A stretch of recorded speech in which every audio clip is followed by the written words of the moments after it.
કોંગ્રેસના પૂર્વ એમએલએ રઘુ દેસાઈનું મોટું નિવેદન સંતો મહંતો ભુવાજી અંગે ફરી આપ્યું નિવેદન। સંતો મહંતો ભુવાજીને 10% અનામતની માંગ કરી 10% અનામત આપી ચૂંટણી લડાવવી જોઈએ। અનામત હશે તો કોંગ્રેસ પણ ભુવાજીને ટિકિટ આપશે। સાંતલપુરમાં આવેલા નિવેદન પર કર્યો છે ખુલાસો। સંતો મહંતો અમારા સન્માનીય છે તેવું રઘુ દેસાઈ દ્વારા કહેવામાં આવ્યું। ધર્મના નામે રાજકારણ ન રમે એવું કહેવાની ભાવના હતી તેવું પણ કહ્યું। તો ભાજપવાળા દાન નહીં આપતા હોય તેટલું હું મંદિરોમાં આપું છું। મને બદનામ કરવા મારી વાત ખોટી રીતે ઊભી કરવામાં આવી।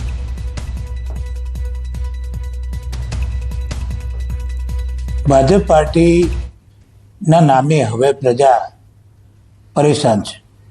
ભાજપને મત આપે એમ નથી, એટલે હવે સંતો મહંતો અને ભુવાશ્રીઓના આશરે ભાજપને જવું પડ્યું છે। એમને એટલો બધો સંતો મહંતો ભુવા ઉપર પ્રેમ હોય તો 10% અનામત સંતો મહંતો ને ભુવાશ્રીનો પણ આપવું જોઈએ। 10% અનામત આપીને એમને ચૂંટણી લડાવવી જોઈએ, જેથી કોંગ્રેસ પણ સંતો મહંતોને મત ટિકિટો આપે અને ભાજપ પણ આપે, અને એ બધા સેવા જ કરે છે સમાજની। અમારે કોઈ ભુવાને સ્પેશિયલ કહેવા માટેની મારી વાત નથી। કોંગ્રેસ પાર્ટી એમાં ટેકો આપશે, વિધાનસભામાં ટેકો આપીશું, દેશની સંસદમાં ટેકો આપીશું।